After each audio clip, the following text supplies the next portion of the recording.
네, 현재 시각 8시 23분 향해 갑니다. 지금 보고 계신 머니쇼는 SBS BG앱과 유튜브에서 실시간 시청이 가능합니다. 특히 SBS BG앱 다운로드 받으셔서 시청하시면 다양한 정보 확인해 보실 수 있고요. 더 많은 국내 주식 정보 원하시는 분들은 카카오톡 채널에서 머니랩 검색하셔서 친구 추가하시기 바랍니다. 간밤 뉴욕 증시 보니까 나스닥 굉장히 많이 출렁이는 모습이었습니다. 장중 한때는 이제 18,800선까지 밀려 내려갔다가 낙폭을 축소하긴 했습니다만 전반적으로 지금 심리 자체가 좀 경기 둔화에 대한 우려가 커지는 구간인 것 같아요. 네, 그렇습니다. 간밤에 컨퍼런스 보드의 소비자 심리 지표도 그렇고, 네. 그 밖에 PMI 지표도 그렇고, 그 물가는 반등하는데 소위 경기 지표는 또 하향 안정화되는 추세고 이러다 보니까 스태그플레이션 공포감이 그렇죠. 계속 커지고 있는 국면이라고 정의해 볼 수 있지 않을까요? 여기에다가 최근에 보면은 그 워런 버핏 같은 경우는 지금 자산의 반이 현금이라고 하니까 이것도 네. 굉장히 중요한 시그널 아니냐라는 해석까지 나오고 있는 것 같아요. 네, 그렇습니다. 예.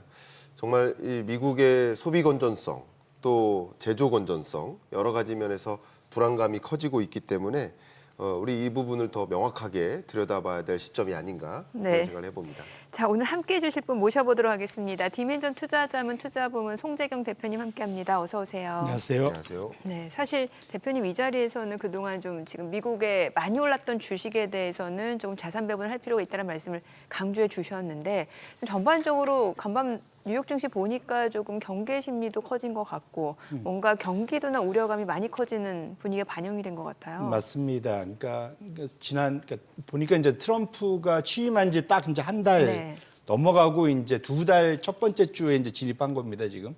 1월 21일 날 취임했으니까 오늘이 2월 26일이니까 한 달 조금 넘었죠. 한 달 사이에 정말 많은 일이 있었는데 시장에서는 트럼프 일기 때와 달리 관세 위협이 예상보다 빨리 나왔음에도 불구하고 이것은 협상용이고 결국은 해결될 거야라는 기대감 또는 그런 희망 이런 걸 가지고 한 달 동안 애써 굳이 표현하면은 자산 가격이 외면을 해왔었죠. 네. 사실 그러고 오히려 계속 주가는 올랐었지만 드디어 이제 한 지난주부터는 이런 표현을 했지만 이제 현실을 조금 받아들이기 시작하는 그런 상황으로 가고 있는 것이다 봐야 될 것 같고 그 사이에 희망과 현실 사이의 괴리가 이제는 눈높이를 맞추는 이제 그런 시점으로 들어가고 있는 거 아닌가 그렇게 말씀을 드립니다. 그렇군요. 간밤에 발표됐던 이 소비자 신뢰지수도 그렇고 그동안 발표되고 있는 여러 지표들을 보면 이른바 스태그플레이션 공포가 고조되고 있습니다. 아주 간단하게 스태그플레이션을 정의한다면 물가는 목표 물가 2%를 향해 내려가는 게 아니라 오히려 올라가고 또 경기 지표는 오히려 내려가는 좀 이상한 경제 국면이 펼쳐지고 있는 게 아닌가 이런 걱정이 많이 되고 있는데 이런 상황에서 최근 일주일 동안 자산군별 이런 수익률이 극명하게 대치되는 상태도 나타나고 있습니다. 그 부분 설명해 주시면 감사하겠습니다. 예, 말씀 주신 대로 그러니까 코로나 이후에 사실 거의 50년 만에 가장 큰 물가 상승, 인플레이션을 우리가 헤쳐나오고 있지 않습니까? 2022년도에 정말 22, 23년도 상당히 고생을 하면서 지나왔는데 결국 스태그플레이션이라는 게 그 50여 년 전에 있었던 상당히 말씀 주신 대로 특이한 현상이잖아요. 그러니까 네. 통상적으로 물가와 그러니까 고용이죠, 두 가지. 그러니까 실업률하고 물가는 서로 반대 방향으로 가야 되는데 그러니까 실업률이 낮아지면 물가는 좀 올라가고 이랬는데 이 두 가지가 동시에 안 좋아지는 물가도 올라가고 실업률도 높아지는 이 상황이 이제 말씀 주신 스태그플레이션인데 여기에 대한 우려가 다시 나타나고 있고 이것에 대한 대응 결국은 그것이 자산 가격에 나타나는데 지난주에 정확히 이렇게 상반된 한 주의 모습이었습니다. 대표적으로 물가 상승의 최대 방어 자산이라 할 수 있는 게 금입니다. 금이 연초 이후에도 가장 좋지만 지난 한 주간도 워낙 좋았고요. 거의 한 2% 가까이 올랐습니다. 두 번째로 이제 원자재입니다. 금 제외한 원자재. 여기도 전반적으로 결국은 물가가 올라가면 원자재가 대체적으로 그 인플레이션 방어 기제로 작용되기 때문에 두 가지가 좀 좋았고요.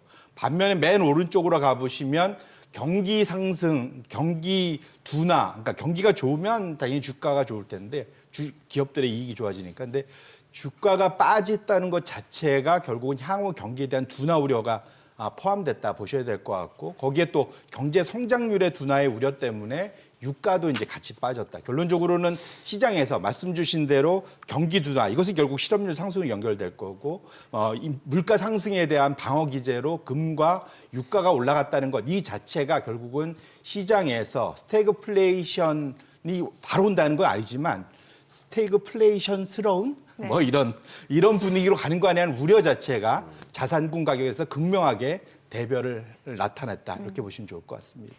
아이러니하게도 참 트럼프 대통령 2기가 시작되면서 뭔가 좀 미국을 더 위대하게 만들 것이다라는 그런 기대감이 있었는데 지금 트럼프 대통령 관세 정책에 대한 불확실성이 오히려 좀 경기라든지 아니면 금융시장을 둘러싸서 좀 뭔가 상승에 지금 제한을 하는 역할을 하고 있는 게 아닌가라는 생각도 들거든요. 맞습니다. 이게 원래 이게 우리가 원하는 거를 네. 얻었다고 항상 원하는 게 꼭 우리한테 좋은 것만은 아니다. 뭐 이런 얘기도 있고, 네. 그다음에 작용이 있으면 반작용이 있고 뭐 이런 거지 않습니까? 그런데 확실히 트럼프 1기 때의 우리가 좋은 기억, 무슨 말이냐면 2016년도 말에 됐다가 한 몇 주 고생하고 그다음부터는 오히려 주가 엄청 좋아지고 경기도 좋아지고 그 당시에 그러니까 트럼프 1기 때는 예상 밖으로 상황이 다 좋았어요. 그러다 보니까 좋은 기억, 추억이 있었단 말이죠. 이걸 가지고 트럼프 2기를 시작하면서 정확히는 11월부터 시작하면서 전반적으로는 그때의 좋은 추억, 기억이 다시 재현될 거다라는 기대감 때문에 상당히 자산 가격들이 들썩들썩했는데 실제로 뚜껑을 열어보니까 이거 좀 만만치 않네라는 생각을 하게 된 가장 대표적인 건 뭐냐면 트럼프 1기와 지금하고의 시작점이 완전히 다르다는 거죠. 당시에는 사실은 경기도 지금만큼 좋지 않았고 물가도 되게 낮았고 금리도 낮았습니다. 네. 근데 지금은 금리는 그때보다 금리도 2배 이상 높고 실업률은 그때의 절반에 가깝고 그다음에 성장률도 그 당시보다 지금 작년 성장률이 2016년에 비해서 2배 이상 높은 상태거든요. 이미 높아진 눈높이를 여기서 더 높여야 되는데 현재의 트럼프 정책 자체가 이것을 정반대로 끌고 적어도 단기적으로는 끌고 갈 확률이 더 높다라는 우려가 있고요. 이것 때문에 제가 한동안 잘 안 갖고 오다가 제가 오랜만에 갖고 왔는데 뱅크 오브 아메리카에서 한 달에 한 번씩 글로벌 큰손들한테 그러니까 설문조사합니다. 현재 상황 어떻게 생각하느냐. 그러면 가장 우려하는 꼬리 위험, 그러니까 혹시 일어나면 이거 가장 큰 거다. 그러니까 걱정하는 첫 번째가 무역 전쟁이 촉발할 세계 경기 침체입니다. 결국은 현재 상황이 트럼프가 이번에는 트럼프 2.0에서는 더 준비가 잘 돼갖고 나와갖고 이제 이거 진짜 할 것 같아. 이제 이렇게 된 거죠. 그래서 그러다 보니까 침체 우려가 급등을 했다 보셔야 될 것 같고요. 여기에 반면에 두 번째로는 인플레이션이 일어난 연준의 금리 인상, 그러니까 인하를 원래 계속 기대했었는데 유지를 넘어서 혹시 올리는 거 아니야? 이런 걱정. 이 두 가지가 물론 지난달보다는 줄었지만 양쪽을 합쳐보면은 하나는 39%, 하나는 31%입니다. 두 가지가 아까 우리가 봤던 전형적인 스태그플레이션의 우려하고 똑같은 거죠. 그러니까 인플레이션 때문에 금리는 올리고 경제 성장률은 떨어져서 실업률 올라가고 이 두 가지가 정확히 스태그플레이션에 대한 모습이다. 그래서 지난주에 나타났던 한 주간의 그러한 자산 가격의 그러한 대별되는 모습이 이미 글로벌 큰손들의 큰 우려, 꼬리 위험에서도 나타난다. 이렇게 보시면 좋을 것 같습니다. 대표님께서 보여주신 이 자료에 기초해서 글로벌 투자자들이 이렇게 금리 인상에 대한 공포감을 가지고 있고 경기 침체에 대한 공포감을 어느 정도 가지고 있다라고 이제 말씀해 주셔서 이런 불안한 기대 심리가 작용된 주식시장의 모습을 우리는 지금 간밤에도 확인을 한 거라고 저는 해석을 합니다. 그래서 제가 또 추가적인 질문을 드려보고 싶어요. 어제도 한국은행의 경제전망 보고서를 제가 한 60여 페이지 되는 걸 다 뜯어봤거든요. 네. 근데 제시한 경제 성장률 전망치는 1.5%였습니다. 근데 생각보다 관세 전쟁이 더 심각하게 전개된다면 1.5가 아니라 1.4%도 가능하다. 근데 1.9에서 1.5%로 조정한 0.4%포인트 조정도 우리나라 역사상 가장 큰 폭의 조정입니다. 조정 정도로. 그만큼 그러니까 트럼프발 관세 전쟁이 우리 한국 경제의 성장률에 제약적으로 작용할 것이다. 그리고 이게 더 부정적으로 간다면 더 나쁜 결과가 초래될 것이다. 이런 전망인 거거든요. 근데 우리나라만 그런 것이 아니라 세계 각국이 그런 전망을 하고 있습니다. 이게 소위 말하는 경기 침체에 대한 전망이고 그게 반영된 심리인 겁니다. 근데 이것이 동시에 물가를 자극할 것으로 걱정이 되고 금리 인상마저 있지 않을까 하는 걱정이 있는 겁니다. 그러면 제가 이 부분에 질문 드리겠습니다. 지금은 이 증시가 혹은 자본시장이 이런 걱정 혹은 불안한 기대 심리가 반영된 시장이라고 볼 수 있겠는데 실제 그런 식으로 전개될 것이라고 들여다보시는지 경기 침체 현상을 정말 촉발할 것이고 동시에 인플레마저 자극할 것이라고 생각하시는지 대표님의 좀 견해를 한번 여쭤보고 싶습니다. 결론부터 말씀드리면 그건 트럼프 맘인 것 같습니다. 왜 그러냐면 말씀드린 대로 전 세계의 슈퍼파워의 정점에 있는 게 트럼프고요. 사실은 트럼프가 아니었으면 관세 정쟁을 우리가 우려할 이유가 없었지 않습니까? 네. 그러니까 그 자리에 하필이면 트럼프가 다시 나타났다는 것이 현재의 그러한 위기론을 나타내는 원인이기 때문에 이것이 이제 제가 이제 우리 소장님께서 저한테 질문하는 비하인드에는 혹시 이것이 이제 기후로 끝났으면 좋겠다라는 생각도 있으신 것 같아요. 네. 예, 그런데 어쨌거나 제가 이제 지난 한 달간 오면서 트럼프가 하는 것이 관세의 진심이다라고 계속 말씀을 드렸어요. 네. 왜냐하면 트럼프가 하고 싶은 일 자체가 뭐냐면 자기가 2017년도에 만들어놨던 대규모 감세 정책 이것이 올해 말에 마무리가 되는데 소위 이제 끝납니다. 이것을 연장하고 싶어 하는데 그러려면 추가적인 재원이 한 4조 달러 필요하고 10년간. 그럼 그것을 위해서 필요한 게 두 가지인데 뭔가 자기네들의 재정을 적자를 줄이거나 그게 이제 지금 머스크가 하고 있는 더치에서 하는 일이죠.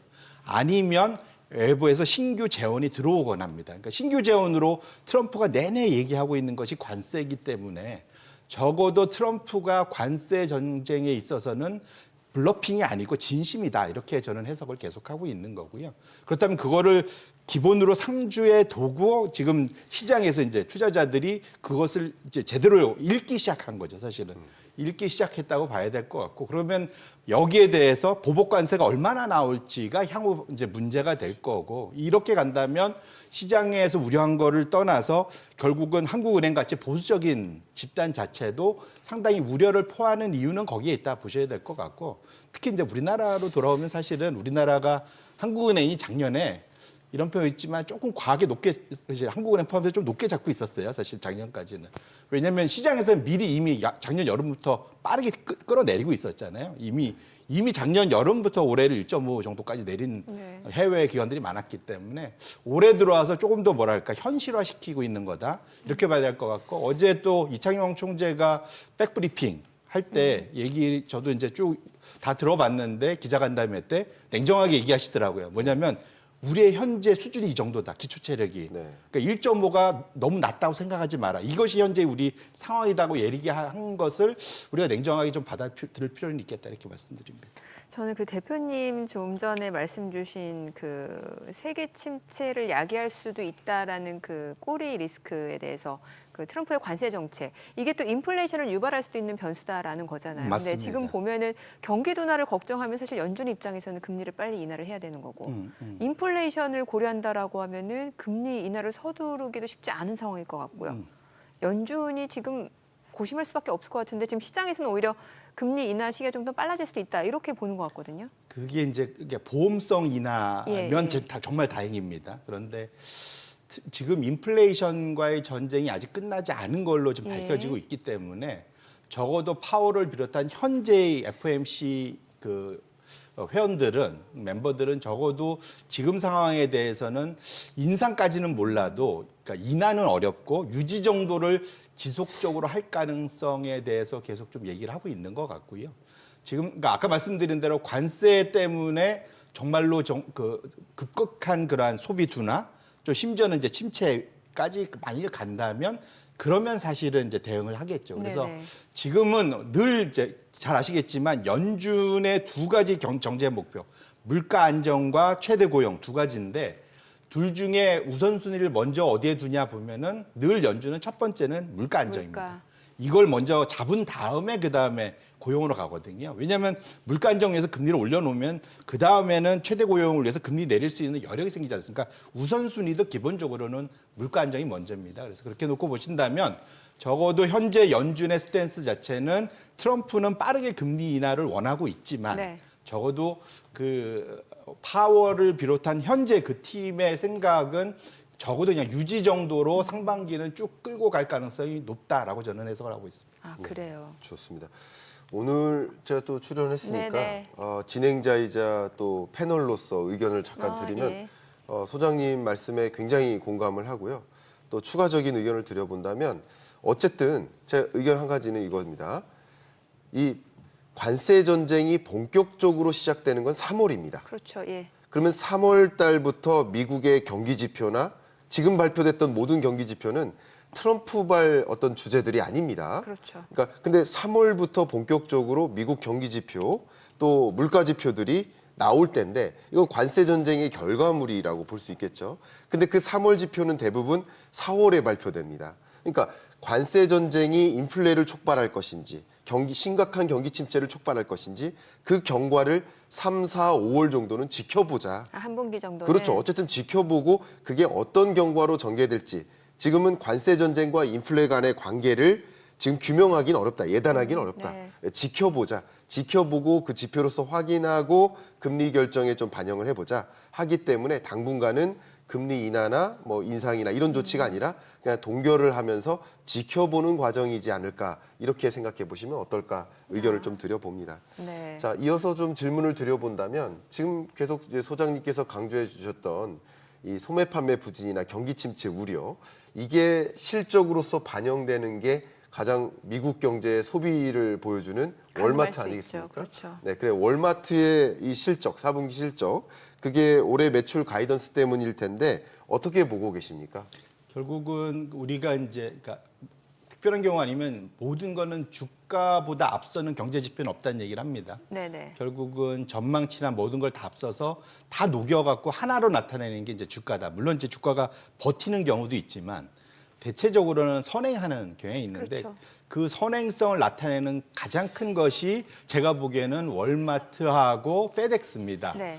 첫 번째로는 지금 월마트는 미국의 향후 소비, 결국은 미국은 소비의 나라고 예. GDP의 70%가 소비인데 결국은 소비를 어떤 식으로 갈 거냐에 대해서 지금 보면은 그 첫 번째로 월마트가 지난주에 실적 발표하면서 주가가 급락했죠. 사실은 그것이 향후 전망에 대한 두려움이 첫 번째 컸다 보셔야 될 것 같고 그다음에 세계 무역에 대해서 글로벌 경기에 대해서 선행하는 것이 페덱스입니다. 전 세계를 돌아다니니까 그렇겠죠. 그래서 결국은 페덱스 주가 밑에 붉은색 선인데 보시면 이것이 트럼프 조 기간이 트럼프 당선 직후입니다. 보시면은 붉은색 선은 11월 한 20일을 고점 찍고 쭉 빠져갖고 지금 마이너스 한 7, 8%대까지 하락을 했어요. 결론적으로는 트럼프 이후에 관세 전쟁에 대한 두려움이 결국 어찌 보면은 페덱스의 주가에서 이미 먼저 나타나고 있었다. 시장은 그것을 어찌 보면 한 달간 좀 외면했지만 그것이 결국 S&P 500이 생각보다 쭉 좋았던 그러한 것이었겠죠. 그런데 적어도 첫 번째 글로벌 그러한 무역 흐름에 대한 두려움이 페덱스 주가에 먼저 선반영되고 있었다 봐야 될 것 같고요. 두 번째로는 월마트는 미국 소비, 미국 자체 소비에 대한 두려움이 또 두 번째로 나타나서 결론적으로는 지금 상황이 최근 들어서는 페덱스와 월마트의 향후 흐름 자체는 앞으로 남은 기간, 올해 연말까지에 대한 기간에 대해서 생각보다 이제 조금은 이제 위기의식이 굉장히 높아졌다라는 것을 단편적으로 나타내주는 그런 흐름이다 이렇게 보셔야 될 것 같습니다. 네. 그리고 지난번에도 뭔가 좀 글로벌 자금 자체가 좀 로테이션 흐름들이 나타나고 있다는 말씀을 주셨는데 최근에 보니까 실제로 이제 미국 해치 펀드들도 지금 매그니피센트 7 비중을 굉장히 축소하고 있는 상황이고 오히려 금 가격은 뭐 간밤에 좀 떨어지긴 했습니다만 계속해서 상승 추세가 이어지고 있고 자산 가격의 변동이 나타나고 있다라는 거는 자금 흐름이 지금 빠르게 이루어지고 있다는 거잖아요. 맞습니다. 예. 이제 제가 이렇게 사랑이 변하면 변한다. 제가 그런 데도 있고 사랑이 영하는 건 사랑이 없다. 어떻게 변하니? 네, 예. 변한다. 그러니까 변합니다. 예. 특히 돈과 관련해서는 장사가 없습니다. 그렇죠. 그래서 지금 말씀드린 대로 제가 사실 작년 12월부터는 미국 시장보다는 차라리 우리나라가 더 나을 거다라고 지금까지 내내 말씀을 드려왔는데 지금까지는 어쨌든 그 흐름이 지속되고 있는 것 같고요. 여기에 대해서 적어도 글로벌 큰손들도 조금씩 변하고 있고 특히 그러니까 2월 달 들어와서는 확실하게 강력한 얘기를 내고 있습니다. 보시면 지금 올해 그 자산군 중에서 가장 성과가 좋을 거라고 예상하는 분야가 어디야? 라고 질문했을 때 1등이 미국을 제외한 세계 주식이 34%로 완전히 확 올라섰습니다. 저게 미국을 제외한 거예요? 그렇죠. 저건 이제 사실은 미국을 제외한 세계 주식, 왜냐하면 밑에 미국 주식이 따로 있잖아요. 있네요. 예, 그러다 보니까 미국을 제외한 세계 주식이다. 이렇게 보시면 미국에 거의 이제 모든 자금이 몰빵돼 있었는데 네. 이걸 좀 일부 빼서 이제는 글로벌리 쭉 좀 뿌리고 있다. 이렇게 예. 보셔야 될 것 같고요. 이제 두 번째로는 아까 말씀드린 스태그플레이션의 이런 우려들 때문에 물가에 대한 우려도 있고 여러 가지 그런 불확실성, 위기, 그러니까 뭐 지정학적 리스크 뭐 이런 거 다를 감안하면 금이 앞으로도 좀 좋을 것 같아라는 것, 또 미국의 재정에 대한 우려 이런 것들 때문에 금이 이제 두 번째로 좋은. 그다음에 미국 주식은 의외로 연초만 작년 말만 해도 최고로 각광을 받았다가 지금은 금보다도 좀 아래로 내려온 그런 상황으로 내려와 있습니다. 결론적으로는 확실히 작년 말까지 트럼프 2기를 맞이하면서 기대했던 그러한 그 기대감들이 완전히 반전되면서 아이러니하게도 미국 예외주의, 미국 우선주의의 트럼프 시대를 맞이해서 미국을 제외하고 미국을 제외한 세계 주식을 더 좋게 본다라는 것이 의미심장하다 이렇게 보셔야 될 것 같습니다. 네. 말씀 주셨던 부분이 굉장히 여러분께 인상적으로 좀 작용하지 않을까 생각합니다. 세계 큰 손들이 소위 세계 주식, 미국을 제외한 세계 주식으로 돈의 이동을 가져오고 있다라는 거.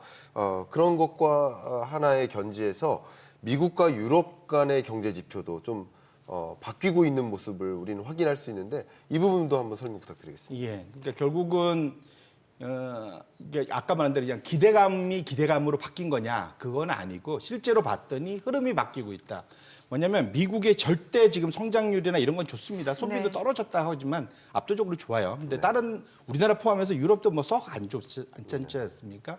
하지만 중요한 건 시장, 자산 가격에서 중요한 거는 우리의 원래 예상보다 더 좋냐, 더 나쁘냐 이것이 중요한데 경제 지표에서도 그것을 나타내는 게 시티은행에서 발표하는 소위 그 서프라이즈 인덱스입니다. 경제 서프라이즈 인덱스인데 차트를 보시면 미국은 작년 11월 고점을 찍고 지속적으로 우하향해서 지금은 마이너스권으로 드디어 진입을 했고요.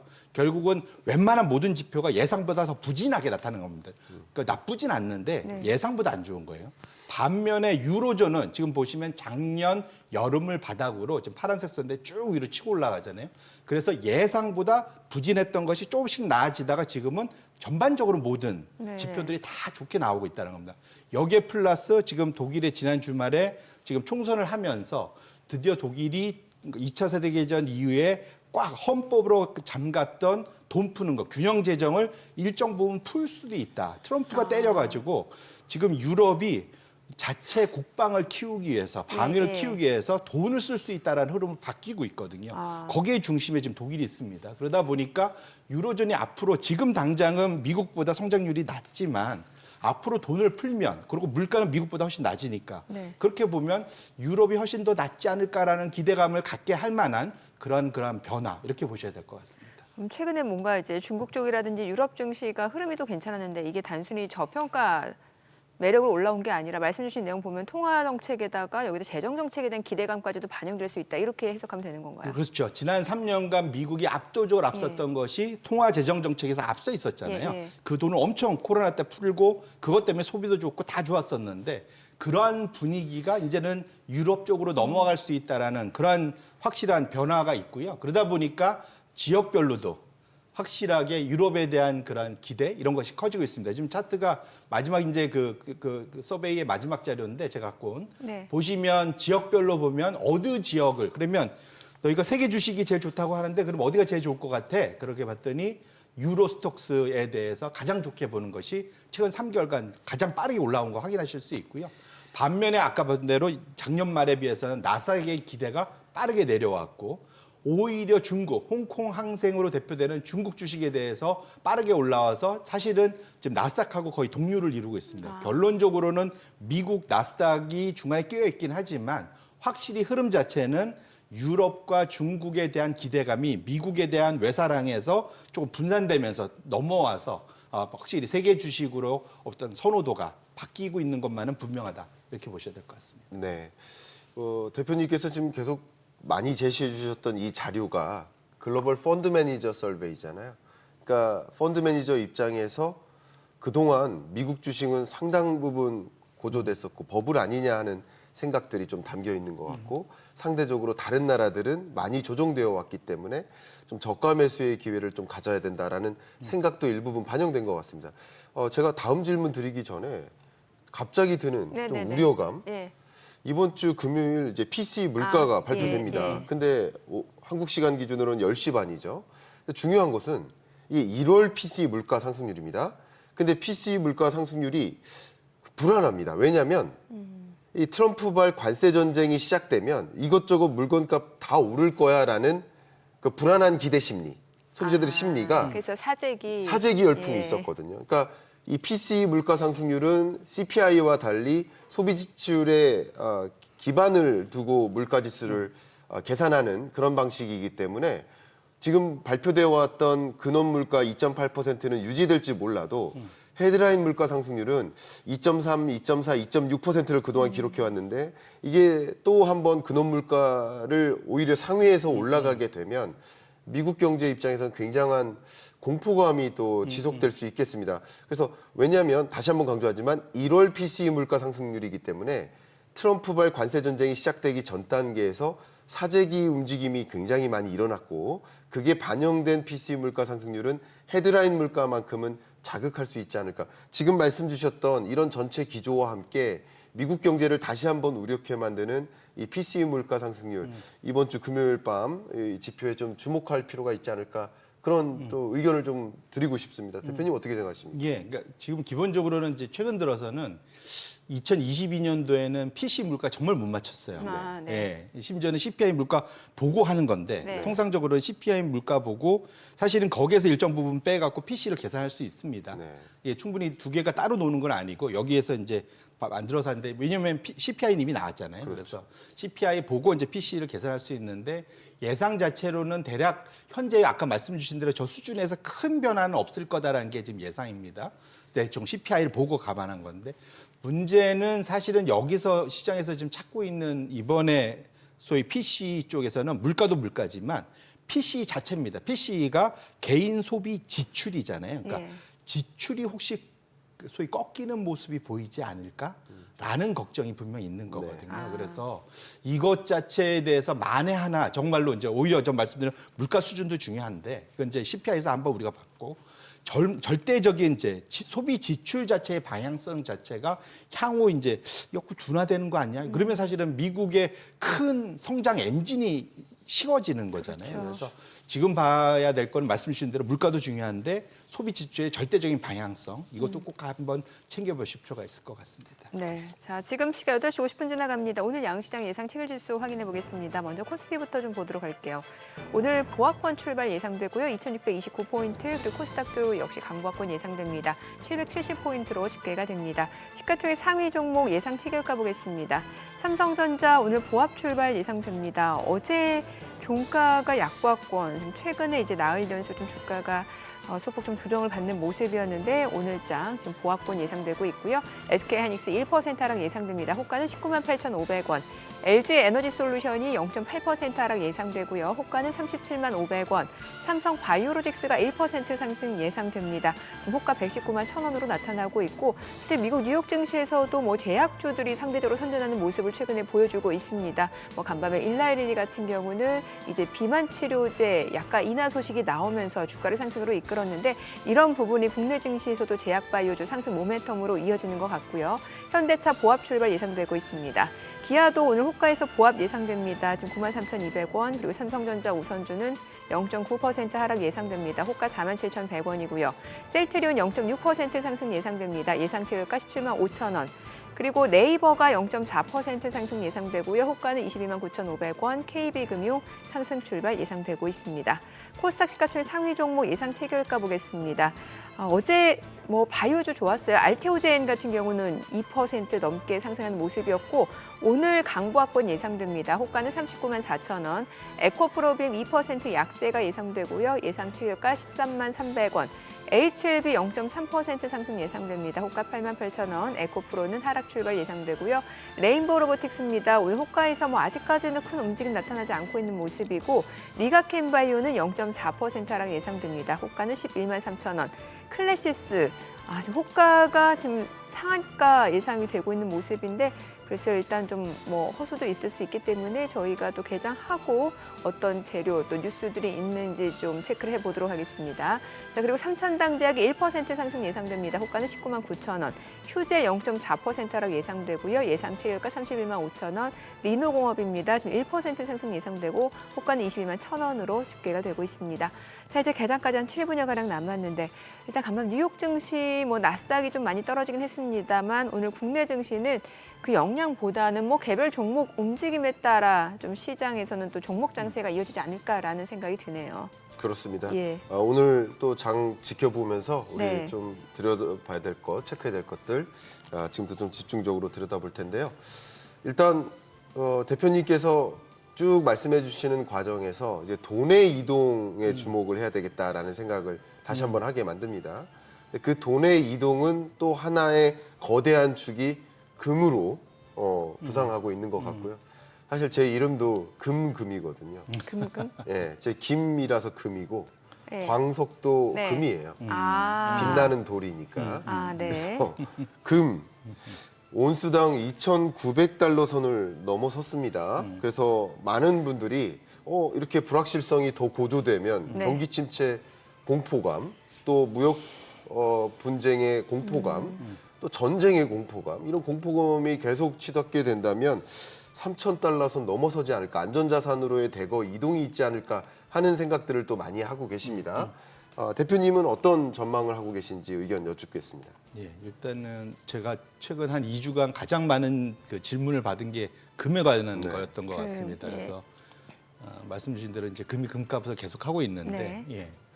그러니까 오히려 지금은 좀 너무 과열된 거 아닌가라는 걱정도 사실은 좀 있습니다. 너무 많이 회자가 되다 보니까.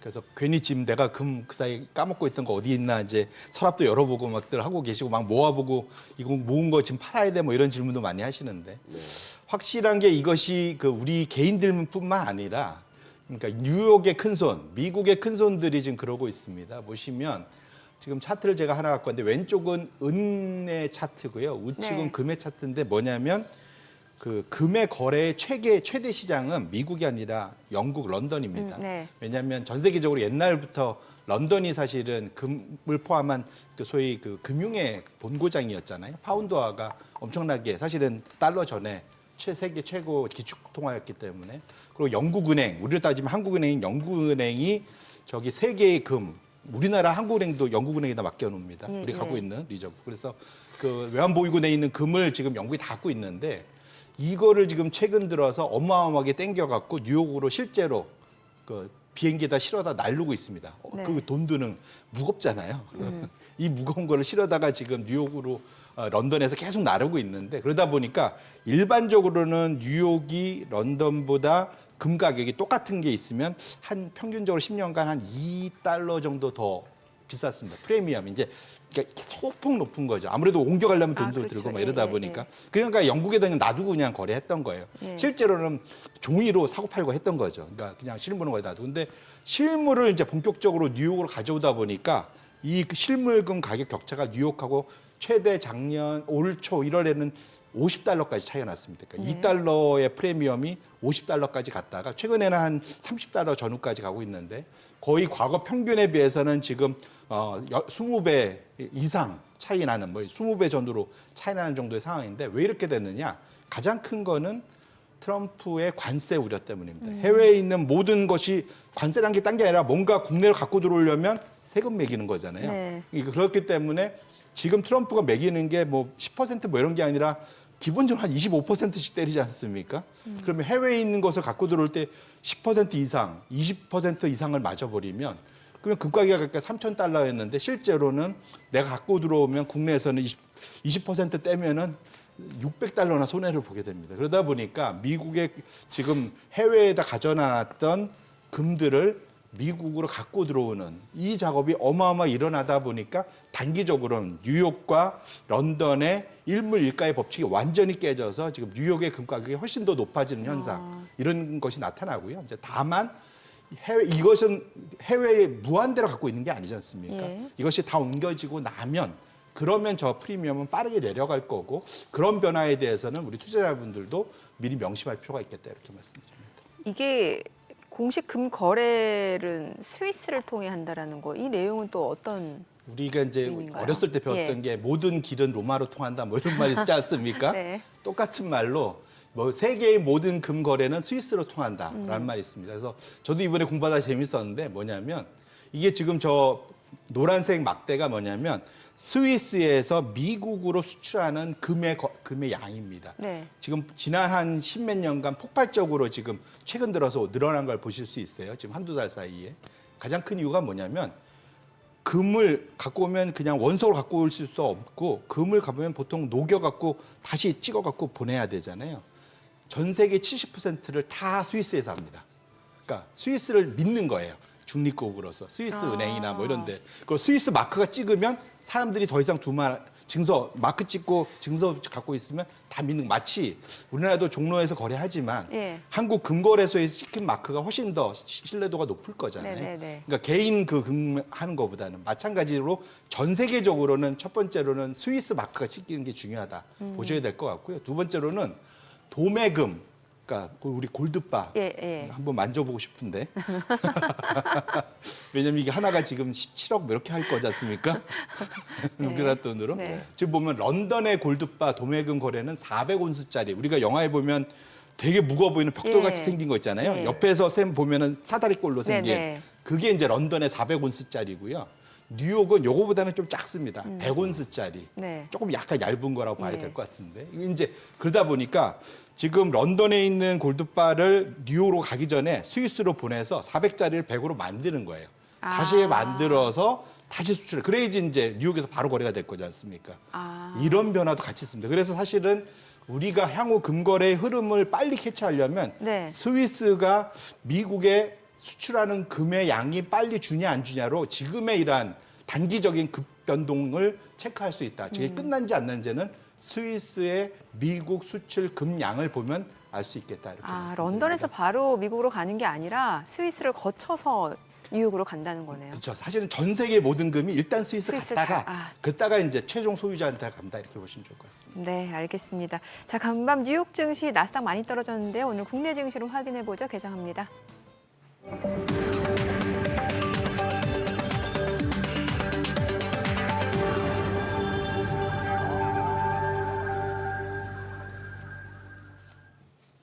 네, 2월 26일 수요일 국내 증시 개장했습니다. 최근에 미국에서 나온 여러 가지 심리 지표들 자체가 경기 둔화를 우려하는 것 같습니다. 컨퍼런스 보드 소비자 신뢰 지수도 지금 3년여 만에 거의 최저치를 찍은 모습이고 그 앞서서 소매 판매도 급감했고 뭐 월마트라든지 실적 가이던스가 좀 부진하다라는 측면에서 뭔가 인플레이션을 우려하는 그런 시각도 많고 여기에다가 또 전반적으로 스태그플레이션 우려도 좀 커지는 것 같습니다. 주요 기술주들 좀 많이 떨어지는 모습이었는데 오늘 국내 증시 어떤 영향을 미치는지 출발 지수부터 좀 체크해 보겠습니다. 양시장은 약보합 출발입니다. 코스피가 2,629포인트, 코스닥도 769포인트입니다. 시가총액 상위 종목 시초가 보겠습니다. 삼성전자가 0.7%, 0.5% 하락합니다. 56,900원이고 SK하이닉스는 0.7% 내림세로 199,100원. LG 에너지솔루션 0.8% 하락합니다. 375,500원이고 삼성바이오로직스가 오늘 0.2% 소폭 상승이죠. 1,181,000원이고요. 현대차가 0.4% 올라갑니다. 203,500원에 거래되고 있습니다. 자, 그리고 기아입니다. 오늘 기아는 보합, 강보합권으로 93,200원이고 삼성전자 우선주가 좀 떨어집니다. 47,200원. 셀트리온 지금 현재 1% 상승 보여주고 있습니다. 2%까지 넘게 올라가네요. 2.5% 상승으로 178,700원에 거래되고 있고요. 지금 보니까 닷새 만에 지금 반등을 보여주고 있는 상황이고 외국계 창구 쪽에서도 매수주문 들어옵니다. 네이버가 0.2% 소폭 올라갑니다. 229,500원. KB금융은 지금 강보합권으로 81,400원에 거래되고 있습니다. 코스닥 시가총액 상위 종목 시초가 보겠습니다. 알테오젠이 0.2% 소폭 상승합니다. 394,000원, 395,500원이고요. 에코프로비엠 오늘 강보합권으로 133,300원에 거래되고 있습니다.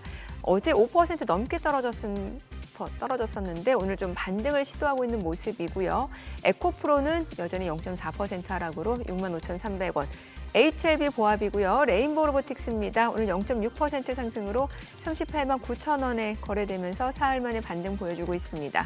리가캠바이오 0.3% 상승합니다. 11만 3,900원이고 삼천당제약이 0.2% 소폭 오름세로 19만 7,500원. 휴젤 2.5% 강세 보여줍니다. 32만 5천 원에 거래되고 있는 모습입니다. 어제도 2% 강세 보여줬고요. 이 거래 연속 상승이고 수급적으로도 지금 외국계 창구 쪽에서 매수 주문 들어오고 있고요. 리노공업은 지금 보합으로 21만 8,500원에 거래되고 있습니다. 자, 클래시스가 오늘 좀 급등을 하고 있는데 클래시스 지금 한 언론 매체 단독 보도예요.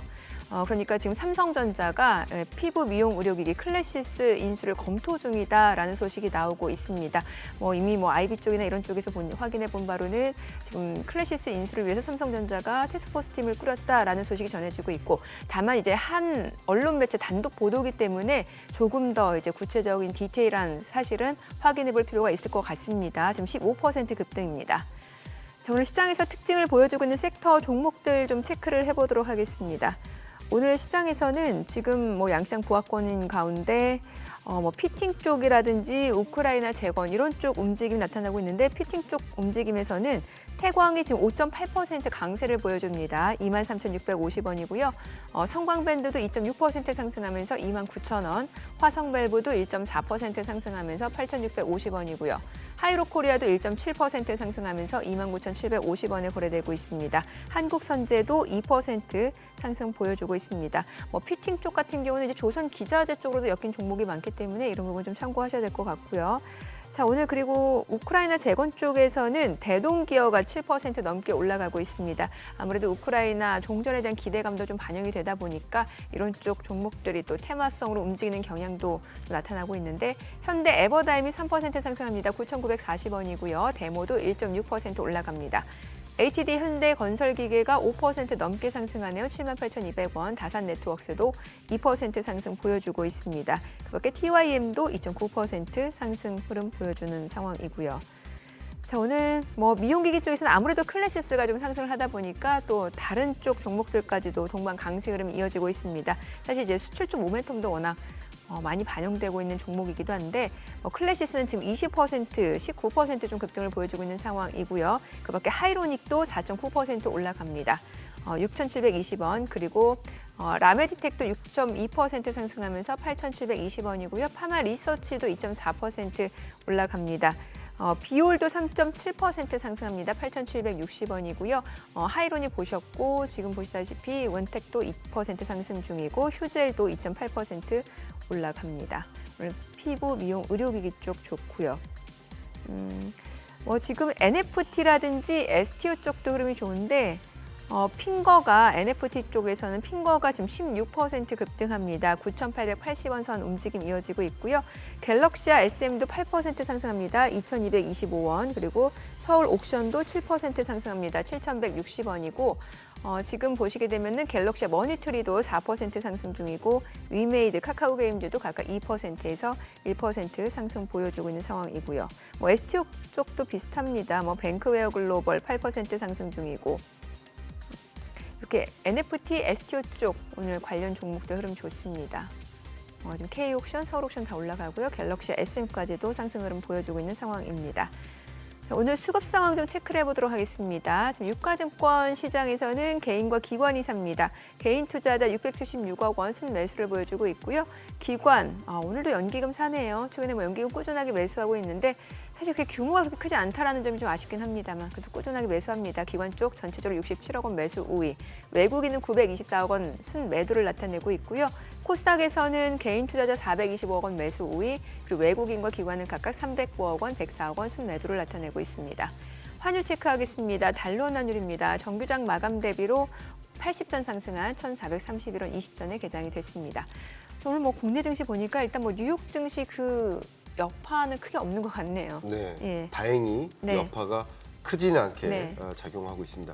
제가 지금 계속 종목별 세부 움직임을 보여주셨으니까 네. 센터장님이라고 대표님? 혹시나 네. 대표님께 이 질문을 한번 드려보고 싶습니다.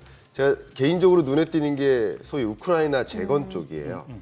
근데 지금 많은 분들이 이제 의견이 분분한 것이 과연 한국 기업이 우크라이나 재건 사업의 실질적 수혜를 받을까? 지금 이제 기대감에 움직이는 것이고, 그동안 우크라이나에 적극적으로 지원했었던 전비 지원을 적극적으로 했었던 유로피언 국가들에게 재건 사업의 기회가 더 많이 주어지지 않겠는가 이렇게 관측을 하면서 이게 그냥 너무 과한 기대감 아닌가 하는 의견을 제시하는 분들도 계십니다. 네네. 그래서 이 우크라이나 재건과 관련된 이 섹터에 대해서 대표님은 어떤 의견을 갖고 계신지 여쭙고 싶습니다. 말씀 주신 대로 이 결론부터 말씀드리면 큰 수혜는 없을 것 같아요. 제 개인적인 생각은. 가장 큰 이유는 기대는 높으나 당연히 일단은 트럼프가 껴주겠습니까?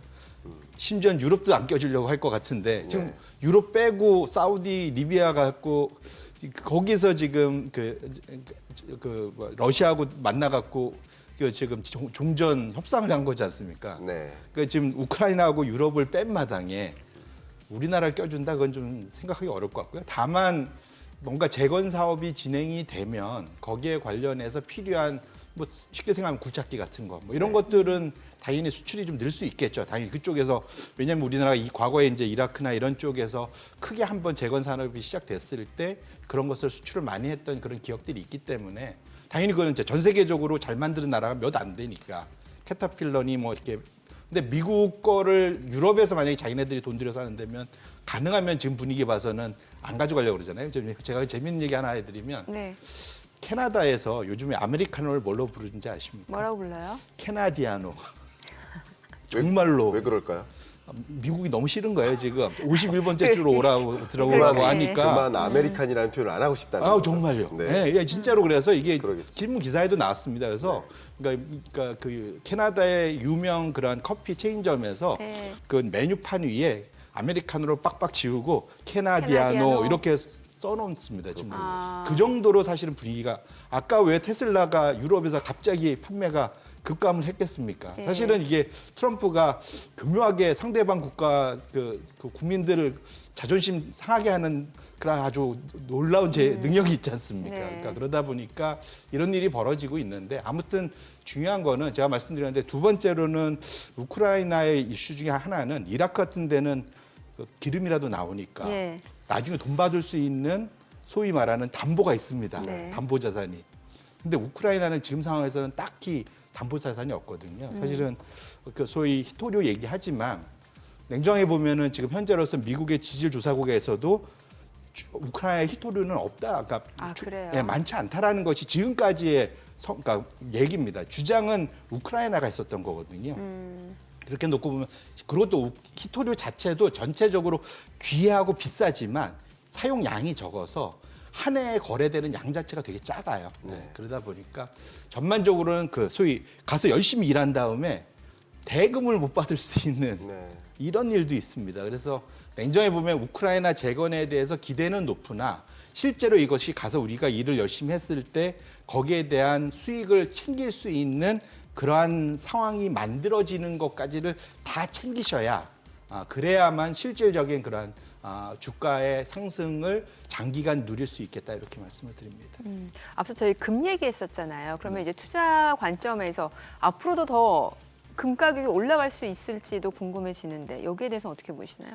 그 금의 가격을 일반적으로 나타낸 거는 그 첫 번째로 이제 환율에서의 최대의 변수는 양국 간의 금리 차입니다. 네. 예를 들면 이제 한미 금리차, 유럽과 미국의 금리차 이게 이제 환율을 결정하는데 금 가격도 유사한데 금 가격의 그 장기 흐름을 결정하는 지금까지 한 10여 년과 20여 년 그거는 미국의 실질 금리입니다. 그러니까 미국의 실질 금리가 떨어지면 네. 그러면 금 가격이 올라가고 실질 금리가 올라가면 떨어집니다. 이유는 금은 들고 있으면 기분은 좋은데 얘가 뭐 이자가 나오긴 합니까? 배당도 없고. 배당이 있습니까? 그렇죠. 아무것도 없잖아요. 그러니까 예. 원자재가 다 그런데 실질 금리가 떨어져야 금의 매력이 좀 큽니다. 그래서 지금 차트에 보시면 검정색 선이 미국의 물가 연동체 가격이고요.